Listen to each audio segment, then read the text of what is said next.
we were talking about rotational motion. Let's finish a little bit of that up. And then we need to head on to new and greater things. All right.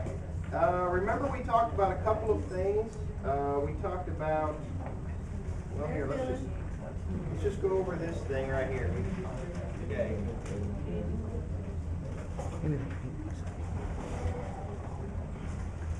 Translational versus rotational, also known as angular. Okay, same thing. Fill in. Here we go, everybody. Translational and rotational. Remember, we have X, B, A. We have theta, omega, and alpha. Okay? And for a rotating object, an object like this that is rotating, we're talking about a point here that has a radius r. Okay, and here's your center, and here's a point out on the rim somewhere. Okay? The angular displacement of this thing, theta, let me get rid of that C, all that theta there, okay, is related to how far this point transports itself, right? How do we relate theta to S again, remember? S equals R theta. Okay, it equals S over R, or R equals S times theta, right? Okay, so we got that going for us. Now we also have the relationship of velocity. So if we have a spot like this on a radius, and this spot has a instantaneous translational velocity, okay? But it also has an omega as it turns. These two are related with omega equals V over R. Now, if you have trouble remembering those, like I do, I have to think about it every time. And I don't know why. It's just one of those things that does not come naturally to me. Okay? Oops, omega R. Oops, I messed this up. Yeah, it's S equals V equals omega R. There we go. All right? And I messed this one up, didn't I? As you can tell, it does not come naturally to me. S equals theta R. There we go. All right. The way that you can always get these right, if you're like me and you look at that, it doesn't just make normal sense to you because you just don't use it very often. Always think about your units, all right? This is rad per second squared. This is meters per second squared. What you always do is decide whether you have to multiply or divide by r to get the relationship between the two based on the units. This is a rad, so this is a meter, so that must be a meter. Meter divided by meter gives you no unit or a radian, right? And say like this one down here. This is meters per second, that's meters, this is rad per second. So meters times rads gives you just meters, right? Because a radian is not a real unit. Okay? So ends up being meters per second. So you can always tell which way it goes in case you're not real fluent in it. Okay? So we have these connectors between the two. So I'm going to write them without fractions. S equals theta R, V equals omega R, and A equals alpha R. Okay? Those are the connectors between the two. Now this also is true if you have any odd-shaped object. It doesn't have to be a disc or a tire or a wheel. If you have anything, baseball bat, okay? Baseball bat spinning about this point, and you're talking about a spot there. Here's your radius, and it's turning around the circle. The velocity here and omega here are related by r. Okay, so it can be any shape of an object that has a pivot point and it's spinning about. Okay, piece of cake. All right.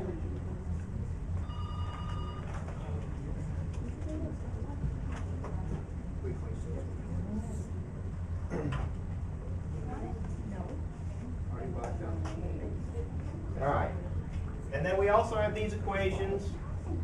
X equals x naught plus b naught t plus 1/2 at squared, or theta equals theta naught plus omega naught t plus 1/2 alpha t squared, so forth and so on. You have the angular and linear equivalents.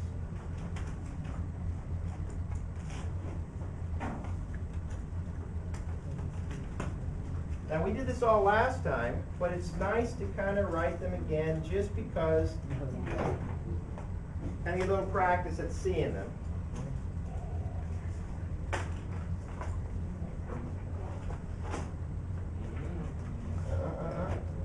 Omega squared. Alpha, theta minus theta naught. Okay, so we got those. We also have these relationships. Don't forget that v equals dx dt and a equals dv dt or d squared x dt squared. So omega equals d theta dt, alpha equals dv dt, oops, sorry, d omega dt.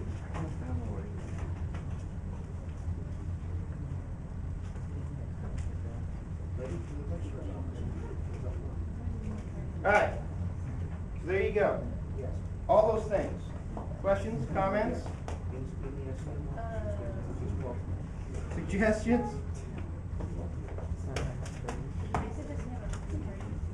Oh, you do you? Yeah, you should talk to Dr. Wilson about that. All right, we're going to add something new now. Oh, we also, one last new thing from last time. One review. That's right. One new thing that was new last time.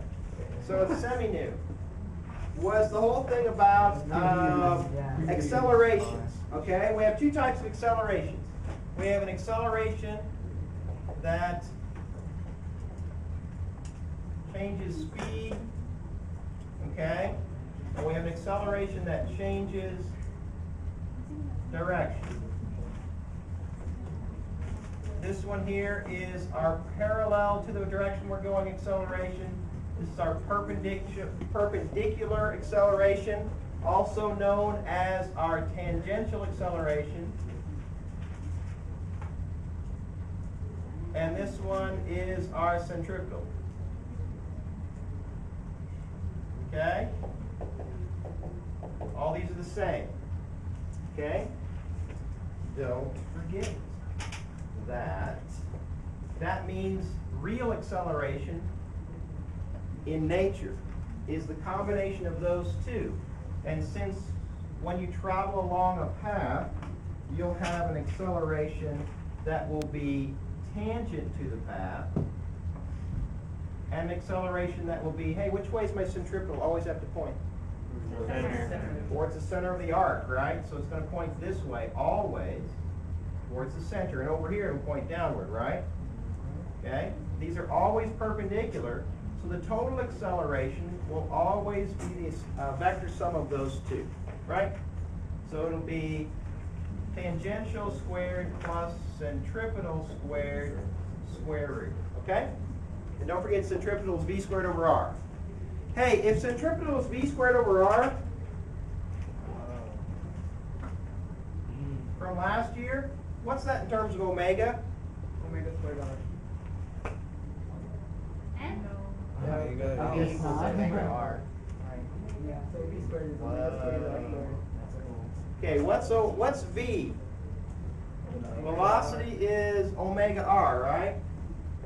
So that's omega r, square that over r, so it is omega squared r. Very nice.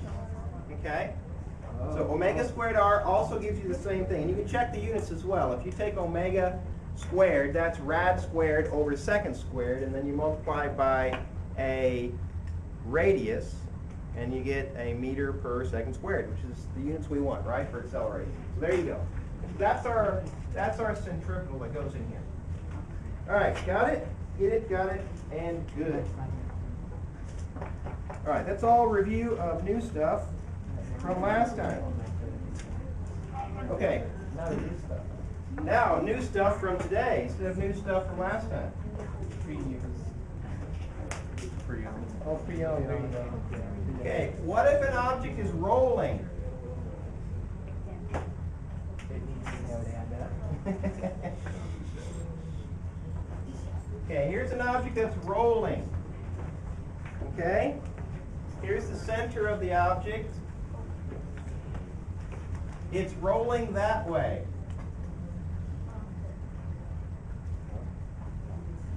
So which way is omega for the wheel or disc or ball or whatever it is?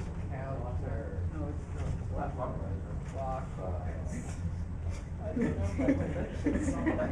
Okay, pretend you're the wheel.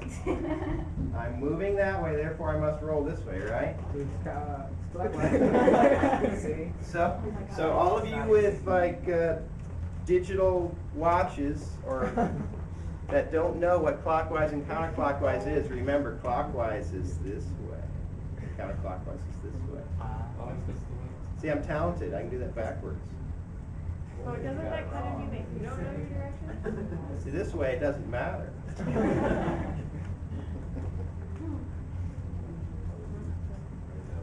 It makes no difference at all for me. All right. So here's point A. Point A. Point B is up here. Okay? There's a radius. There's a radius. This whole thing is moving to the right. Yes. From A to B is S. Uh-oh. If it rolls and eventually ends up over here. Oh, yikes. Close enough. They jumped in. Point B is here. Point A is here. Here's theta. This is S. It's rolled from A to point B. Does everybody see that? Yes. Okay, my question then is how far has the centers gone? Shouldn't it have gone to arc length? Should it have gone the arc length? Yes. Yes. Yeah. The center of the wheel has traveled forward exactly one arc length S. So this distance is S. Isn't that kind of cool? All right. Now, that is called rolling without slipping. If it's slipping, then will the distance it displaces equal the distance No. that the circumference moves? This can move to Like, for instance, if you stop on the gas in your imaginary high-powered car, yeah. right? Very imaginary. Very imaginary. And the wheels are spinning. And the car's not going anywhere. You're slipping, right? You have slippage. That's, hey, you'll learn to hate that word in this class. Slippage. Okay, if we have slippage, then this distance right here will not equal this distance. Okay, but right now, if we roll without slipping, x will equal s, right? Yeah. The displacement of the wheel, x, will equal s, the arc length that it's rolled through, correct? Yes. Okay, now this is important. This is no slippage. This is called rolling without slipping, okay? Rolling without slipping. So if that's true, then s equals theta r, but s equals x, okay? Now this is the crazy thing about this, is if you're rolling without slipping, then the distance that the object travels will equal theta r. And the velocity of the object then by default will equal omega r. Because the reason is at the rate that this changes is the same rate that this will change, right? Yes. Yeah. And so the velocity of the object, v, will be related to omega through the radius. And the acceleration will equal alpha r. But this acceleration is which acceleration? Is this acceleration tangential acceleration or centripetal acceleration? What's my ball doing? Is my ball going in a circle? Yes. That was weird. Really? No. My ball is going around like this in a circle? No. No, this ball, the center of mass of the ball is only moving forward, right? So the acceleration, let me just answer that.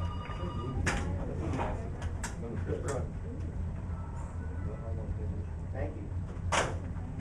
Wrong degree. This is not centripetal acceleration, this is tangential acceleration. Okay? So, tangential acceleration up here, everybody, is equal to alpha r. Okay? Tangential is equal to alpha r. All right, for a rolling object.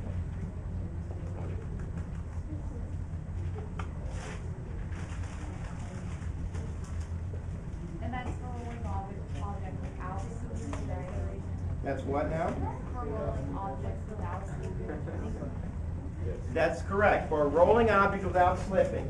Now, what if we have, so this is rolling without slipping. All right, what if we have slipping? Then these will not be the same. Okay, we know for sure these won't be the same. Like, let me give you a couple examples. The first example is you're in your car and you stomp on the gas, your tires peel out, and as your tires peel out, obviously the angular velocity is not related to the linear velocity. But at some point, your car starts to take off, and then eventually your tires stop peeling out, and then you get to this point. Does that make sense? Yes. Okay, eventually. At the beginning, though, omega is much higher than v. This relationship over here, this term is much higher than v. Okay? That's when you start peeling out, and then you eventually get to rolling without slipping. Okay, the opposite is if you, like bowling. Okay, most people when they bowl, they put spin on it, but when you're first learning to bowl, a lot of times you'll let go of the ball, and the ball goes like a knuckleball. It just not rotating at first, right? So at first, the ball is moving, but omega equals 0. Does that make sense? Yeah, so it's like a ball that you just toss out there, and then what does friction do to it? Which way is friction? It's sliding this way, so friction is opposite. So the friction is this way. So what does the friction start to make it do? It starts to make it spin. But at first, with this situation, this term, velocity, is greater than this term. But it eventually reaches this equilibrium. Okay? Does that make sense? Yeah. So the two opposite types of effect. You start off skidding, moving, translating without rolling, and then you eventually pick up speed and then roll without slipping. Or the opposite is you're spinning but not translating, and the spinning causes friction, which eventually causes you to go. Now look at that one. If you have a ball or like your tires are spinning, but their velocity equals 0, which way is friction on this one? Friction is forward, that's right, because the wheel is slipping past the ground, and friction is forward. And the friction eventually causes you to move forward. See the difference? Yeah. Where this one, the friction causes it to slow down, but causes this to get bigger, causes the omega to get bigger. See the difference? Yes. Okay. Two different types of things going on. All right. Note that when you have rolling without slipping, the center has the exact same linear velocity and acceleration at any point. Okay? Is that right? Mr. Brown, Yes. it's not clicking for us. It's not clicking? Yeah. I don't know. Maybe I shouldn't sit next to you because Oh. say that out loud, yeah. Aha. She was on Ta-da! Okay. If I do this and I have this not spinning, okay? And then I take it here and then I start to roll it. If I move it real fast, it will slip. But let's just say I move it like this and then it starts to touch. Notice what happens. Which way is friction on the wheel? It's trying to slide this way, so friction is opposite to the way it's sliding, right? If you take your hand and move it this way, which way is friction? That way, right? So I take this, move it this way, friction's this way. Notice since it can roll, then the friction causes it to rotate. Okay? So it'll eventually roll without slipping. Okay? But what if I do this? What if I have it like this, and then I set it down? Okay, notice it's trying to take my hand this way, right? Right? And it will, the friction now is, which way? Friction is that way.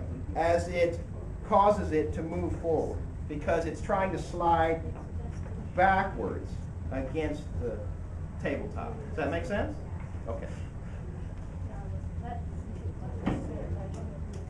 Good.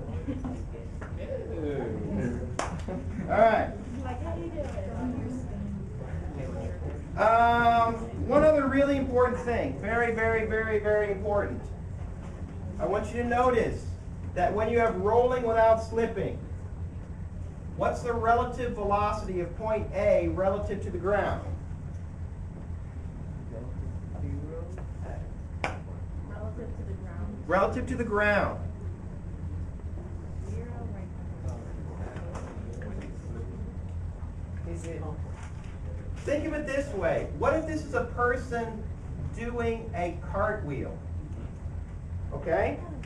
When a person does a cartwheel and their hand hits the ground, is their hand sliding left or right relative to the ground? No.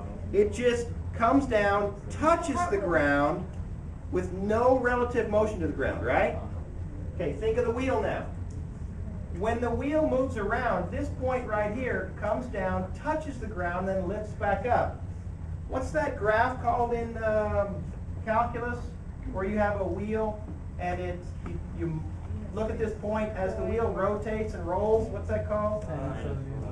No, it's not a sine. Yeah, that definitely is wrong. It's a cardioid or something like that, isn't it? Isn't that right? Okay. It's that point that just comes down, it touches, it just kisses the ground and then lifts back up.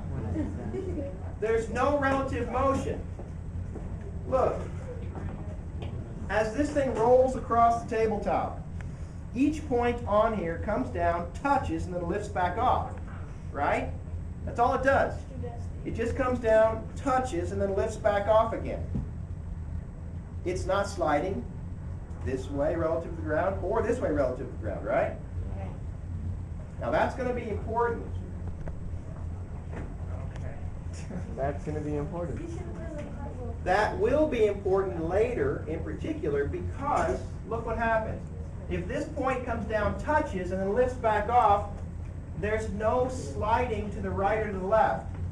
If there's no sliding to the right or to the left, what kind of friction do you have? Static. Does everybody catch that? You have static friction. Okay, no dynamic friction. How much work is done by friction then? Right here, when this point comes down, touches and lifts back off. None. Zero. Okay? So in theory, an object that rolls has no kinetic friction, therefore no work done by friction. That means in theory, an object that rolls without slipping should roll forever on a horizontal surface, right? Now you'll notice that objects on a horizontal surface will roll a very, very long way, right?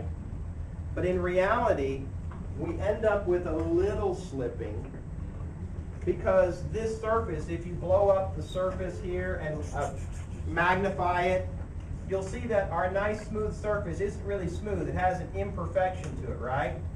And as it runs across the ground, which is an imperfect, not completely smooth surface, there is a slight bit of sliding as these imperfections meet and then pull away.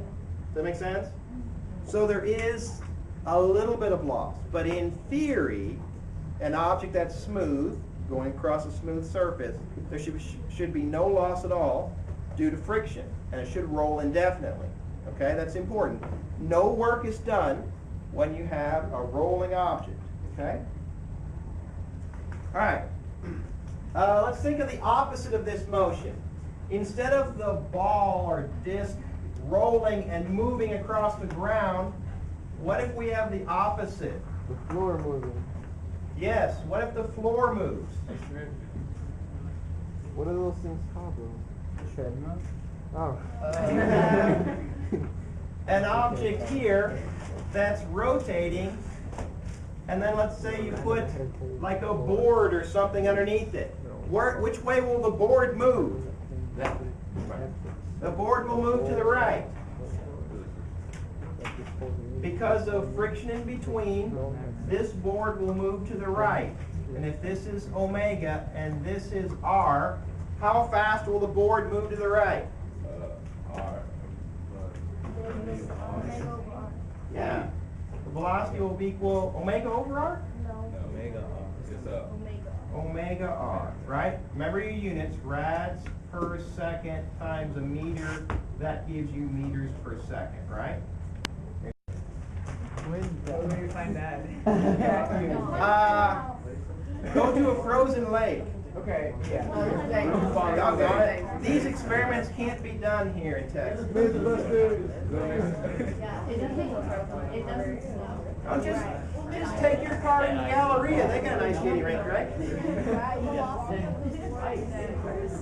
have no open field. We have a lake. Actually, okay, hang on. I was assuming that the circle was sitting still, like it was just rotating and not translating. Now it's possible that both could be moving, but the relative motion between the two would be V equals omega r. Okay? All right, let's do a little problem here, quick. All right, get out your calculators. Here's radius r. Here's a car tire. The radius is 50.8 centimeters. It has an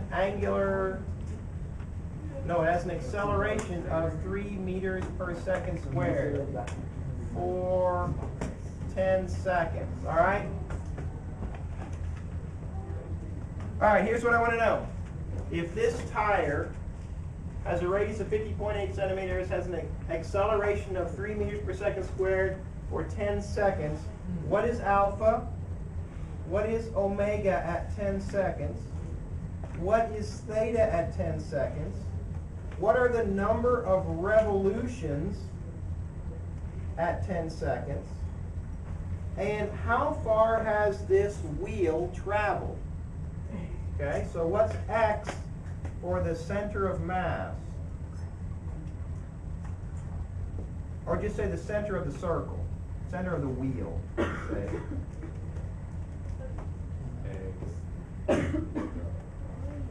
Center of the wheel at 10 seconds. And begin. You got Wow. 1, 2, 3, 4, 5 minutes. Go. Go ahead. Under acceleration, what's the thing? What's for 10 seconds? So it's accelerating for 10 seconds. What year is that from? Yes, that's 10 seconds time. This is TI-59. That's 4, So picky. F-O-R, 10 seconds. Why would you write up there? I don't. Instead of what? T equals. Or I could have Or you wrote could say T. this. Could have wrote sandwich, but that would have been even less appropriate. So go with it. Huh. No slippage. Excellent. Second most important intelligent thing stated so far is we are assuming no slippage. That word slippage. Like a bowling ball.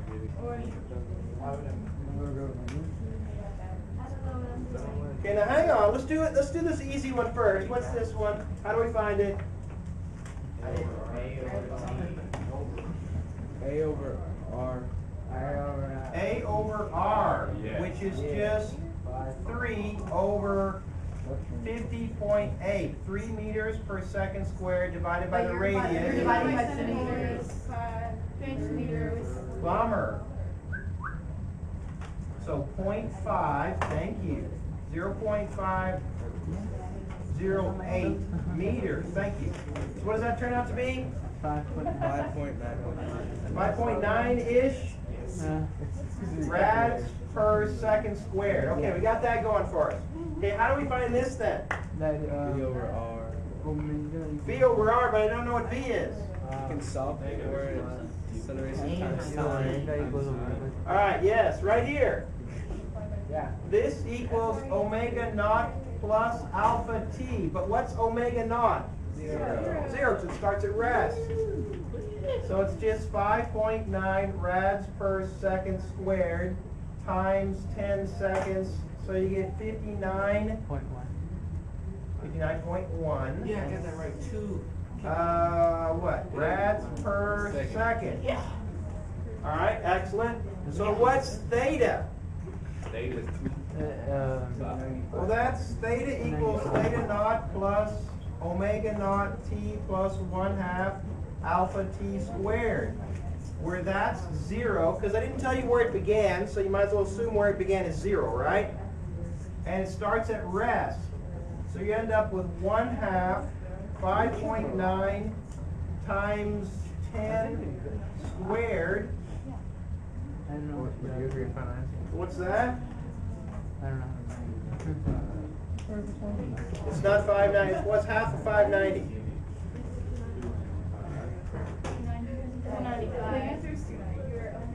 295 what? Rads. Okay. 295 radians. Okay, I don't like radians. I decided I hate radians. Just because I don't like it. Okay? That's right. How many revolutions has it made? 46.99. All right. Rads down here, revs up here. Rev is the bigger unit. 2 pi rads make 1 rev, right? Yeah. So you must divide this by 2 pi. So how many revolutions is that? 47-ish? Is that correct? Yeah. Does that sound good, everybody? All right. So number of revolutions in 10 seconds is 47 revolutions. Wait, what? Is that right? What?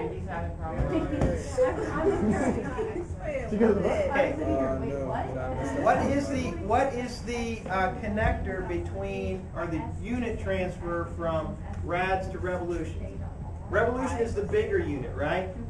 So 2 pi rads and 1 rev. So you multiply by 1 revolution divided by 2 pi radians. So 295 divided by 2 pi. Yeah, but we don't have to worry about Yeah, we had an excellent question. The question is, do we need to worry about sig figs? The answer is, in problems like this, as long as you're reasonable, it's great. Okay, just don't carry all these sig figs out here. Hang on just a second, Andy. I'll get to you in just a second. If we have experimental data, like get data in a table, then it's going to be important we keep the correct number of sig figs. Okay, but like a problem like this, like that's too many. All right, round. I never left the count. Yeah, I know. Okay, Andy? Don't you have to divide by 10? Oh, it's not revolutions. It's not revolutions per second, it's just revolutions. Okay, so I got it. Yeah, there you go. So you're just confused on what I was asking for. Yeah. Okay, so how far does it go? 149. 150 meters. Now there's a couple of ways to get this. You could actually solve for theta and then convert it, or you could actually solve for what V and A and X is. Actually, if you look right here, that's 0 and that's 0 to start, correct? So you could just plug A in here of 3, and you could end up with it, right? Can you also do the x equals theta r, since you said without slippage? Yes, you could do X equals theta R. So you could take this number of rads and multiply by R, and you should get the same answer either way. Yes? I did a number of revolutions times like the circumference. Yes, you could also do it that way. Since we know it rolls 47 revolutions, and assuming there's no slippage, we could just say, well, I know that that is how many circumferences it moves, right? And multiply that by the circumference. That will also work. Whichever way you work it, what do you get? 150 meters. There you go. So there's at least, well, there's 3 good ways we've heard about to solve it. Any one of those will work. Excellent. Okay, so what if we end up with a problem like this instead? What if we end up with that the velocity equals 27 t squared plus 6t, let's make that 20, minus 18. What if the velocity is like that? And I ask you, well, where is it located? Sorry, wait a minute. What if omega is like this? Sorry. What if I ask you what theta is at 3 seconds? How do you solve that? Can you use these? No. Why not? Because it's not constant. Because it's not a constant acceleration. How do you know, just looking at this, it's not a constant acceleration? That's squared. Because if it's a constant acceleration, velocity will either be a constant, where the acceleration then is 0, constant, or velocity, or angular velocity, will at most be linear, right? Remember that? In order to have A, B, X, or alpha, omega, theta, if this is going to be constant, at best this can be linear, right? It can't be more than linear. This is more than linear, right? This is quadratic, so therefore we have to use calculus. Okay? So I could say, well, how far does it move between 0 to 3? Then you'd have to integrate that. If I ask you what's the acceleration at 4 seconds, then what do you do? Derive. You take the derivative of this, right? Okay. Got it? All right. Not a big deal. It's just like calculus from before, except we're doing rotational stuff. All right. There we go. That's the end of our one-dimensional kinematics, translational, and rotational. On to two-dimensional. On to two-dimensional. We should go to four-dimensional one day. No, no, not fourth-dimensional. Tesseract. Four-dimensional will hurt my little brain.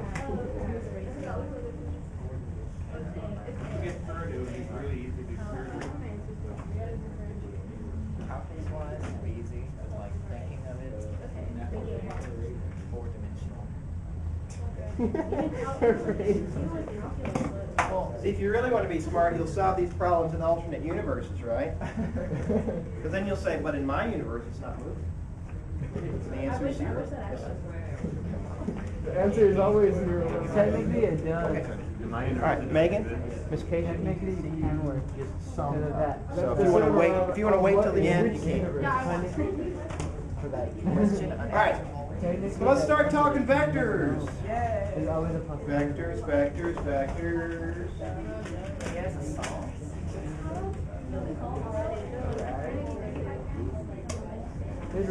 All right.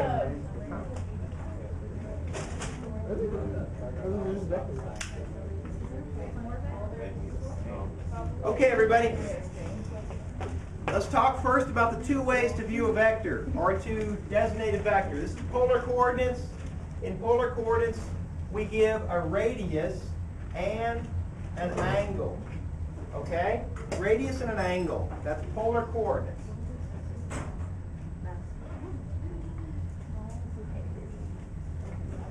Okay? So essentially we give a magnitude and a direction. Right? Same thing. They say magnitude and direction, that's polar coordinates. Give how long the vector is and what direction it points. Okay? So let's write that down too.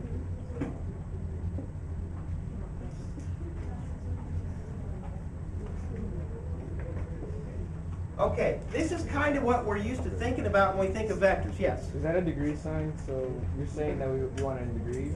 The angle? Yes, thank you very much. Does everybody know why we use degrees in physics? Yeah, mostly because we're familiar with degrees. So I ask you what 90 degrees is, how big's 90 degrees?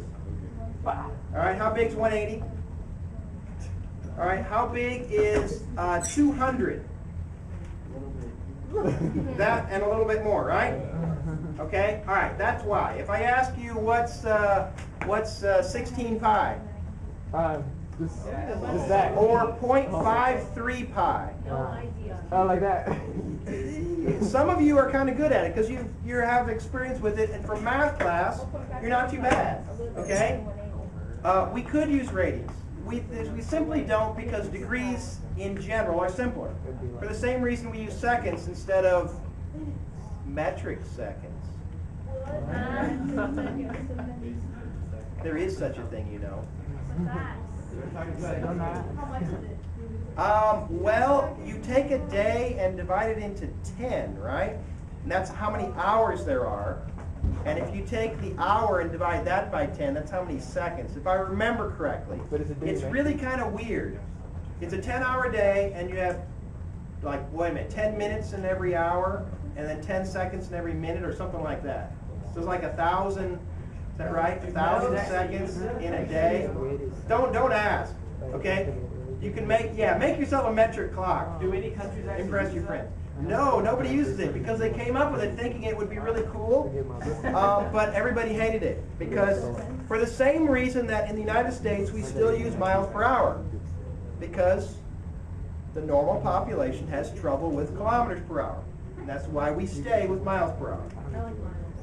Okay? That's the only reason. All right, so we use degrees.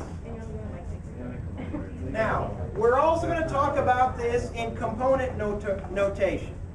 Okay, now you've all had calculus, so you should be familiar with IJ notation. Okay, if I was to write this vector in IJ notation, Cartesian coordinate component notation, what's this in IJ? 10I. And 0J, so I can leave it blank if I want, right? All right, so there you go. What if vector B is 16 at 240 degrees, all right? Let's say it's 16 meters. Then will you please put that in IJ notation, please? And begin. Remember, I means X and J means Y. Because you're going to have this converted. A weird angle. I can't see it. Is you making this converted? Now, wait a minute. Remember polar coordinates. This is 0. 8 cosine. This is 90. 180. 3 sine theta. 270. First, second, third, and fourth quadrant. So this points into the the third quadrant this way. That's this vector. Okay? So in order to turn that into IJ notation, you need to make a triangle. Or if you use the polar coordinate, remember from calculus, if you always use this angle counterclockwise from the positive x-axis, then which trig function always gives you x, and which trig function always gives you y? Sine is y, cosine is x, right? Now, just be careful because you're trained in math class that way. But what if I decided I didn't like that and I decided to do this instead? There's 16 and there's my triangle I'm going to use. And what angle is that going to be? 30. That's going to be, well, this is 240, and so that's 30 left, right? 30 degrees. And if I do that, then y is going to be cosine and x is going to be sine, right? I don't care how you solve it. You can solve it this way, or you can solve it this way. Just be careful about picking the correct sine and cosine. All right, do that for me. What's x and what's y? Or what's I and what's j? Negative 8I. Negative 8I? I got negative 8. Negative 13.9? J. Okay, where do you put the units? We don't.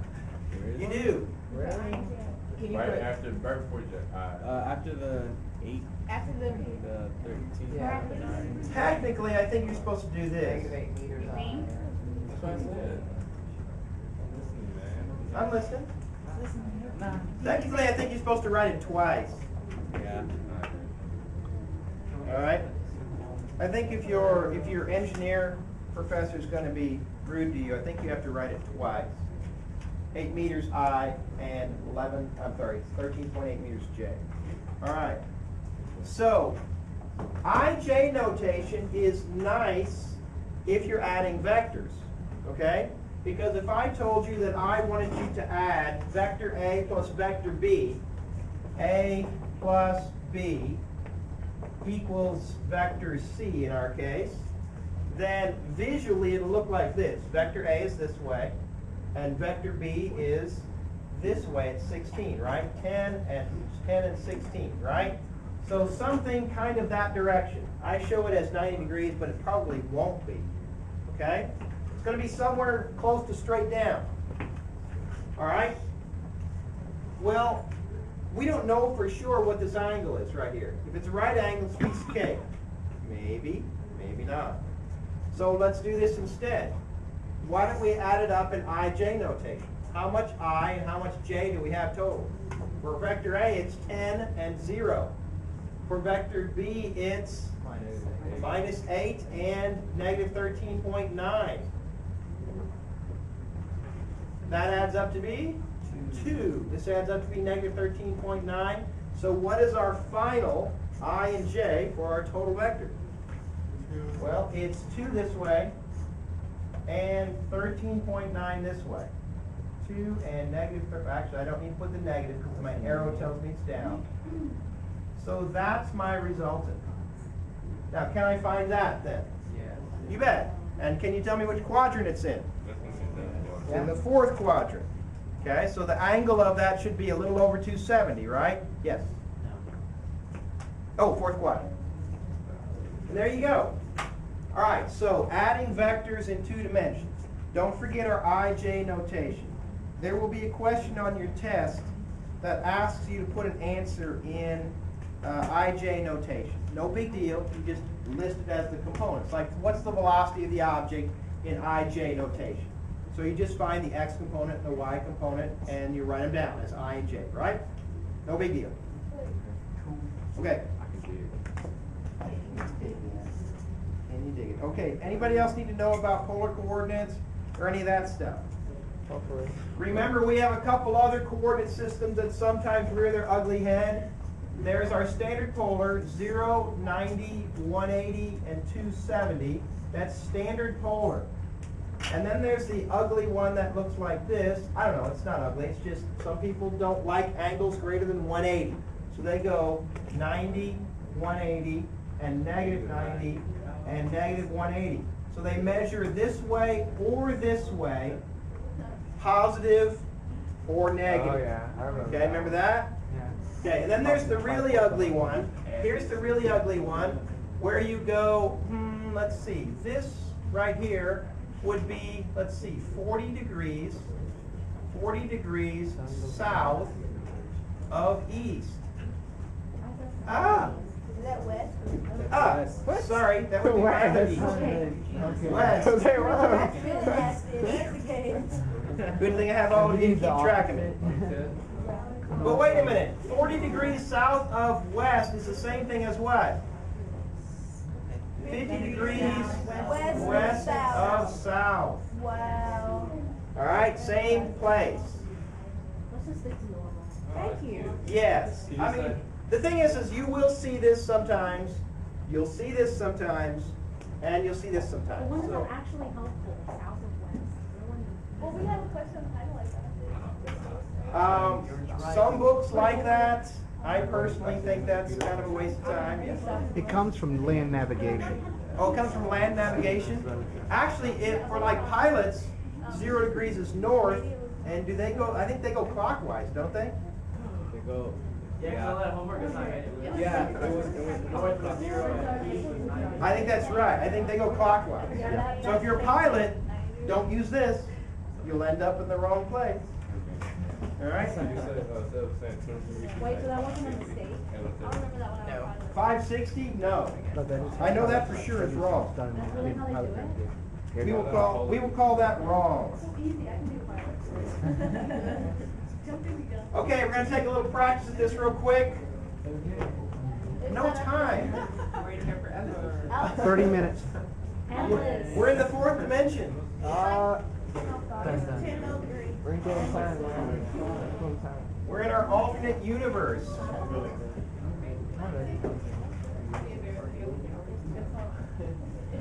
The universe is 2-dimensional.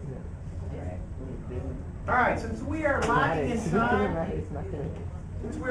time, I'm going to assume, for better or for worse, that you know how to add vectors. And let's move on. What's a vector?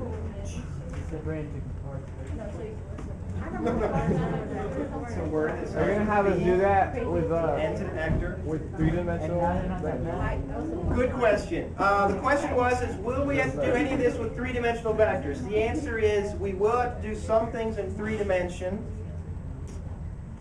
but not very much.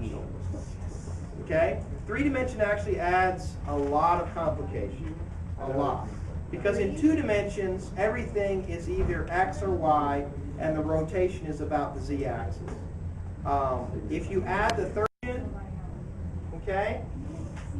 What is this? What is preseason? This is something new. All right, here we go. Just naming my words. This is point A, and this is point B. All right, this is where I started. Okay, this is displacement vector number 1, or RA, and this is RB. Displacement vector, or the radius from where I started, to point A and to point B. Okay? If this is my initial vector, my initial displacement, and this is my final displacement, then my initial displacement plus something will equal my final displacement vector. Everybody see that? To get from 1, radius 1, or displacement vector 1, to displacement vector 2, I must add something to it. What do I add to it? Yeah, You add 0 to that one. Yeah, you add 0. I add 0. the change vector, the change between the 2. Wait, no, They're just saying you wrote it down.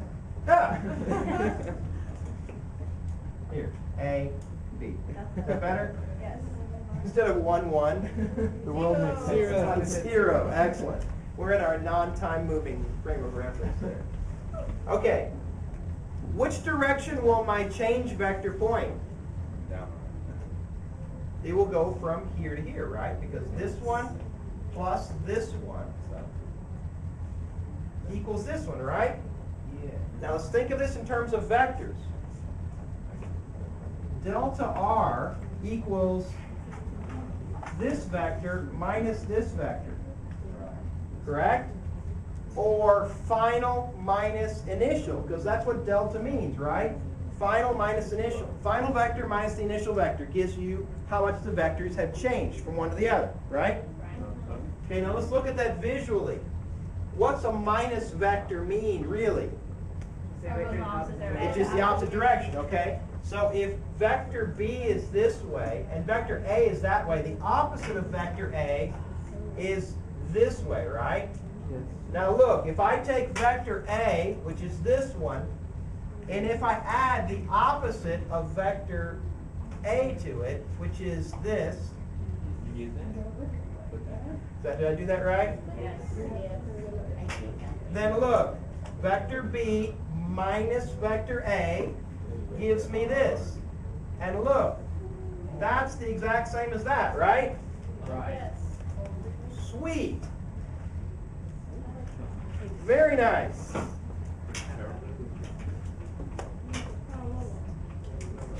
Yes, it just forms a parallelogram, right? All right. Now, let's keep that in mind, okay? This little thing's going to show up occasionally. It's going to show up in our next little adventure. And our next little adventure is this. That's displacement vectors. Well, look. Everybody, I want you to look at this. That velocity technically is change in x over change in t, or dx dt. This is the change vector, right? Notice the way the change vector points. The change vector points in the direction of the path that you're taking. Especially if you take this to the limit as time goes to 0, as you move these vectors closer and closer together, this change vector or this vector, which is related to my velocity, always points in the direction of the path. Does that make sense? So like if I'm traveling this path, then I know that velocity will always be tangent to the path. Does that make sense? Velocity is always tangent to the path. In the direction the path, within the direction you're going. Okay? Now that doesn't mean the velocity vector is always the same length. I kind of drew them all the same length here. Okay? So let's take a look at this. Same path. Let's look at this point and this point again. If we have a velocity that way, velocity 1 and velocity 2, then which way will the acceleration be pointing? Because remember, acceleration is change in v over change in t, or dv dt, right? So I need to find the change vector again. Change from 1 to 2. So if 1 points this way and 2 points that way, then which way is the acceleration point? Well, 1's pointing this way. Plus the change vector equals velocity 2. This is my resultant. So what do I add to it? I add to it this, delta v, right? Does that make sense? Yeah. So, That's Or, remember, v1 plus delta v equals v2, right? Or delta v equals v2 minus v1, right? yes. So you could say v2 minus v1. So here's v2 minus v1 looks like this. Minus v1 looks like that, right? Backwards. Minus v1. So the delta v points this way, right? Now this one's a little bit bigger than that. My diagrams aren't exactly the same, right? All right, so which way is the acceleration? My acceleration is in this direction. yeah. Yes. Notice that the acceleration is not always tangent to the path. Okay? Let me draw my acceleration in red. Notice my acceleration. If I take the acceleration is kind of in between these two, right? Because technically I need to shrink these down to near the same spot in calculus, right? When I do dv dt. So let me just say my acceleration is kind of in this direction, right? Because acceleration is dv dt. Now, look at that acceleration. What does that acceleration tell me my object is doing? It tells me my object is speeding up and turning. Do you see that stuff we just talked about a little earlier today and last time? Sorry, my tangential and my centripetal acceleration. Okay? This is the part that's turning me. This is the part that's speeding me up in this case. I want you to notice that acceleration will always have a component inward if it's turning, and then either parallel with or parallel against, parallel or anti-parallel along the path. Okay? So here you go. If this is my path, Oh my God. okay?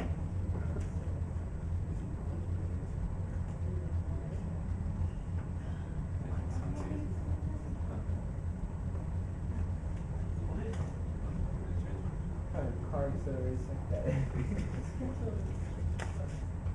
Okay, which ones of these could be correct?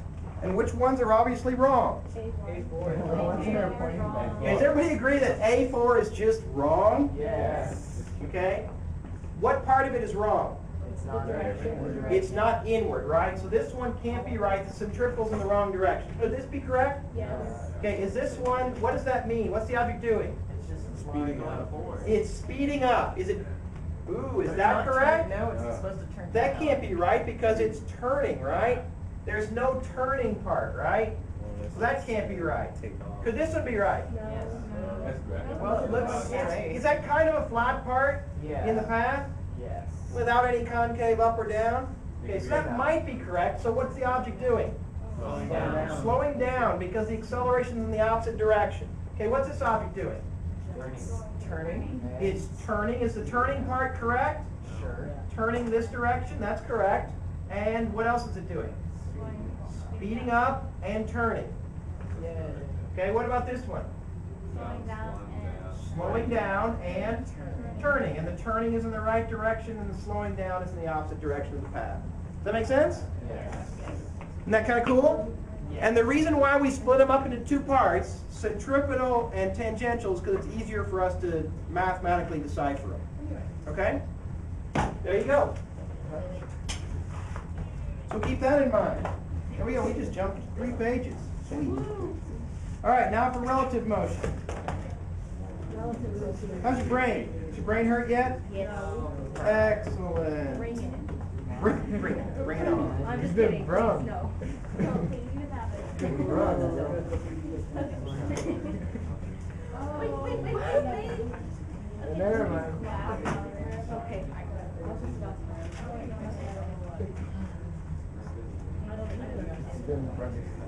That's a horrible boat. Boat. Oh my gosh, I have a.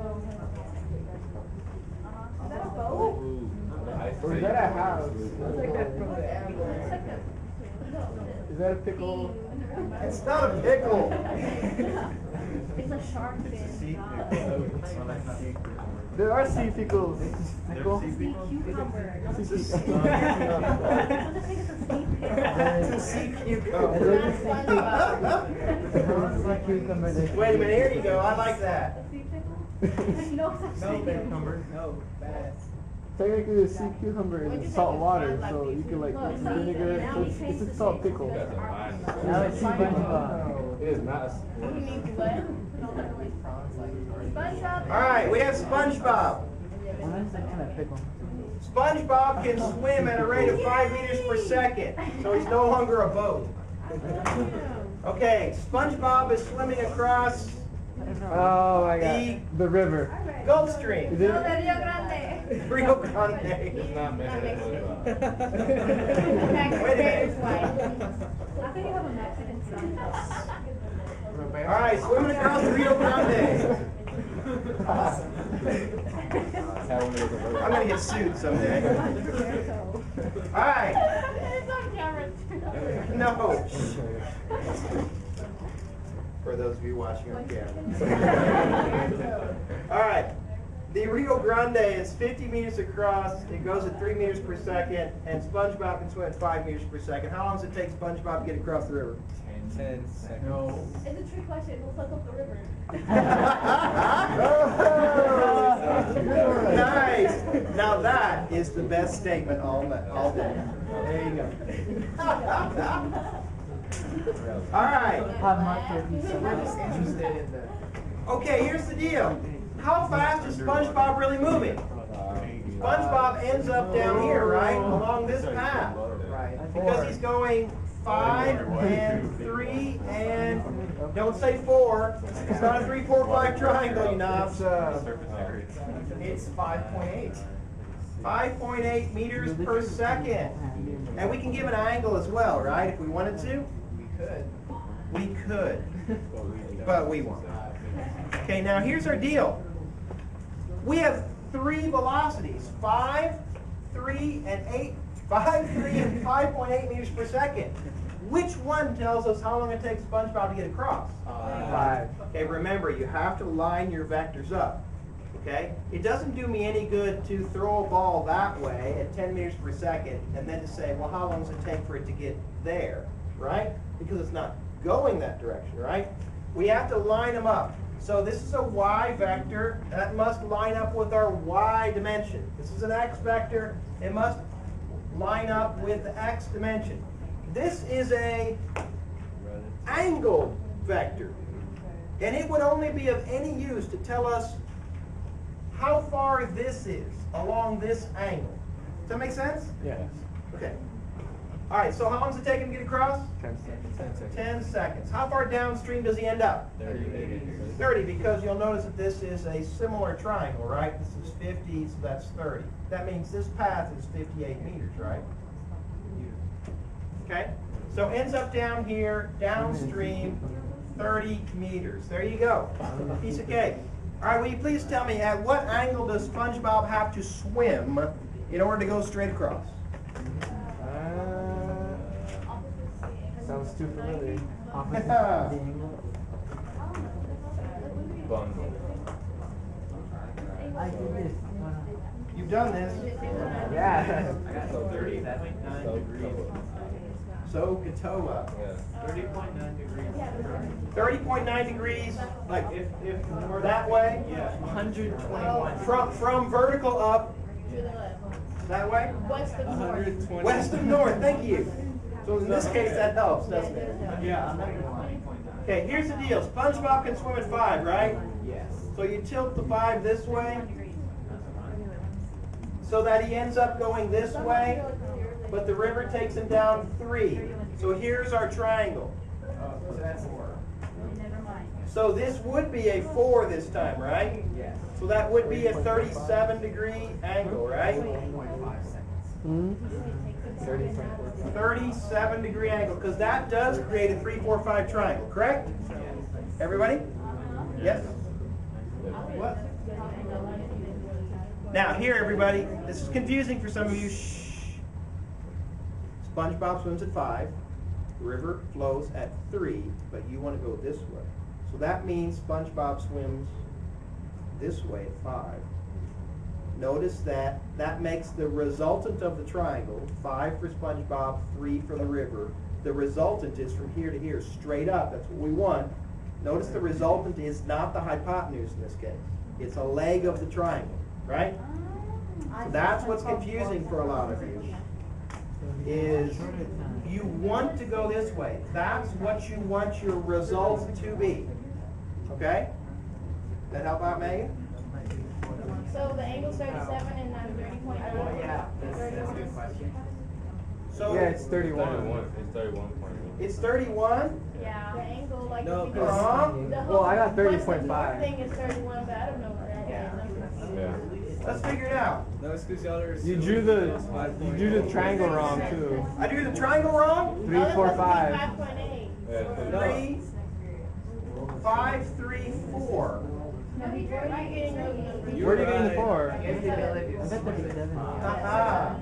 Yeah, where'd you get the 4? No, you drew it right. What's wrong with Is that a 4? No. No, it's supposed to be 5, 3. minus That should make a right triangle. That should be 4. Yeah, it's because they're assuming you still go 5.8.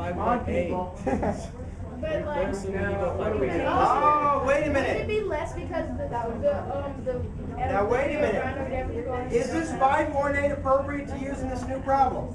No. No. SpongeBob swims at 5 relative to the water.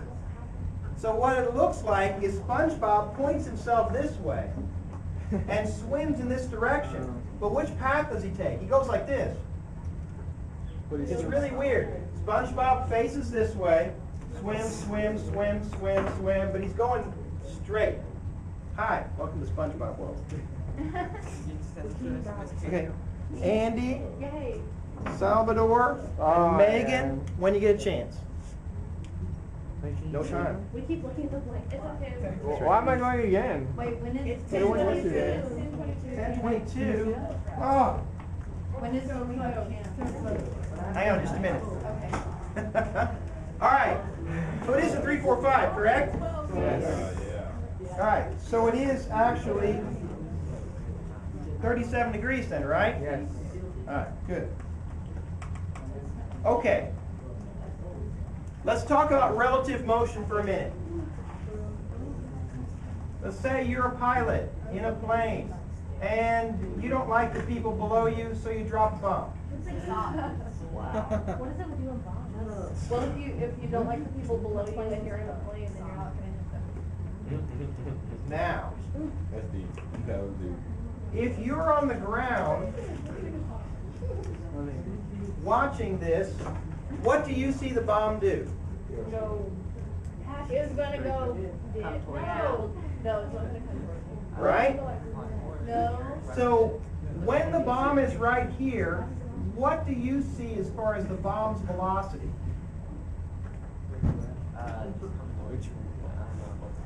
Are you like in front? It's going straight down. The bomb's velocity will be right here, the velocity is this way, but right here the velocity is this way, right? Hey, You said you didn't. where is what? What? What? Who says It's gonna be a long year with you.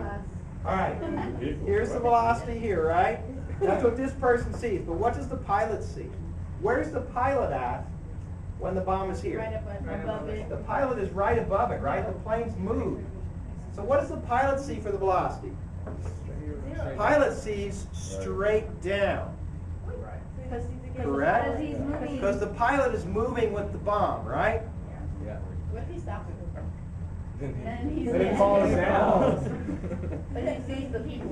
And then the pilot does this. With the bomb. With the bomb. And even then, it's still not And moving. then the pilot would see the bomb doing Nothing. nothing, because the bomb would stay relative to the person as they fall.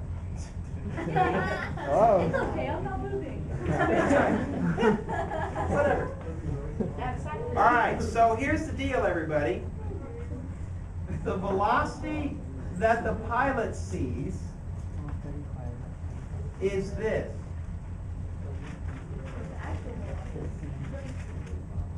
The actual velocity is this. Why do they see something different? Because the pilot is moving relative to this person, right? Okay? So look, if you take the velocity of the pilot plus the velocity of the pilot, which is what? Wait. Velocity of the pilot is this way, right? Oh, yeah. That gives you the actual velocity, right? Does that make sense? No. Why is the velocity why would that The equal first that? velocity is the velocity the pilot sees. This is the velocity the pilot sees. Oh, Sees. Alright? Oh, I understand. That makes sense? Okay. What the pilot sees is not what really happens, right? And so if you take what the pilot's motion is plus what the pilot sees, that equals the actual. Make sense? Yeah. Or think of it this way. If you take the actual and you subtract the motion of the pilot, you'll see what the pilot sees. But how do you know what? It's going to be solving the problem. So A plus B equals C, right? This is the real vector. If you subtract off what the pilot is doing, I subtract what the pilot is doing, right? Minus vector B, vector C, and then that would give me back vector A, which is what the pilot sees. Does that make sense? But how do you know what the pilot sees? How do you know what the pilot sees? Yes. Right here. No, she's trying to put it in a real life, like in a number, like, oh, I see this while I'm going. All right, how about this? How about like Coriolis effect on the Earth? You throw a ball through the air. If you're out in space, you see the ball travel in a straight line. If you're on the Earth, you don't. And the reason why is because you're moving. So you take the real velocity of the object, subtract off the motion that we have, and it will show you backwards what we perceive it to be. And we'll perceive it to move in a different direction. Does that kind of make sense? That was worse. Is that worse? Just leave it out. Boom. Brain blow up. All right. Relative velocity. If you take what someone observes plus the motion of the observer, you will get the real velocity. Let me write that down. It's basically that.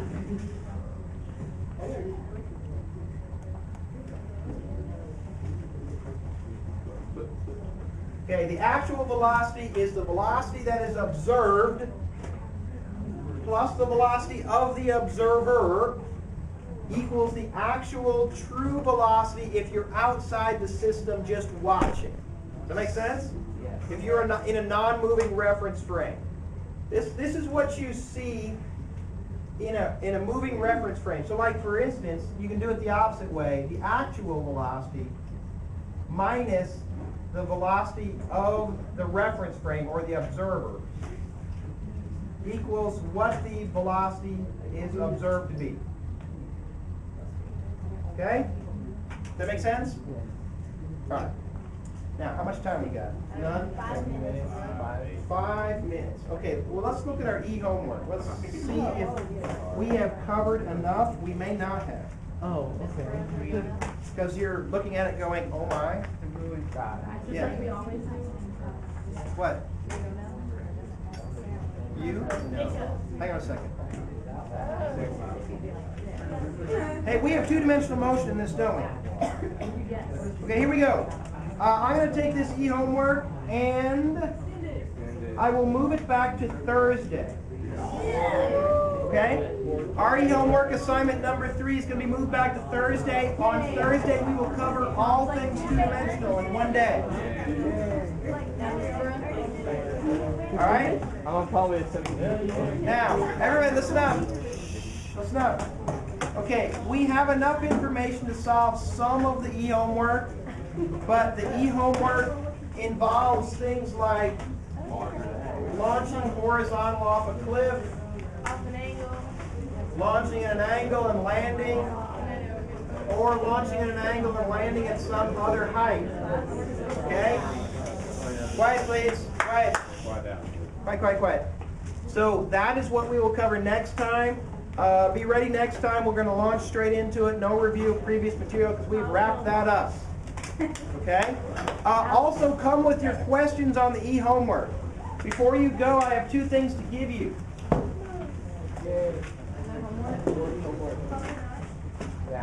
One of them is your review packet for the test. There you go. Can you hand that out? And can you hand this out? And the other one is some calculus-based kinematics problems to give you an idea of what they're going to look like. Okay? And then that's it. And those of you that need to see Miss Kashyap can go. Actually, the review packet I'm giving you is the test that I gave students last year. So you can have an idea of kind of what the test is like. Yes, ma'am. Okay. Hey, Ben. Yes. Ben. Oh, yes. Okay. Okay, never mind. Are you not in the system at all yet? Okay, if you have an EID, and have you submitted to be part of the class? Okay, go do that, because that's what's keeping you from able to get in. Bye. Is this somewhere?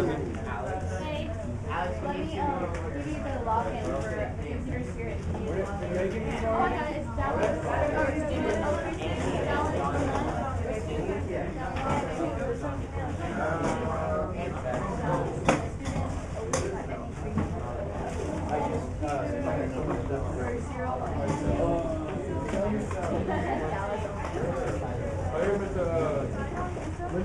Never get a blue sheet.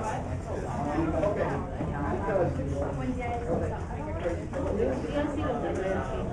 Why?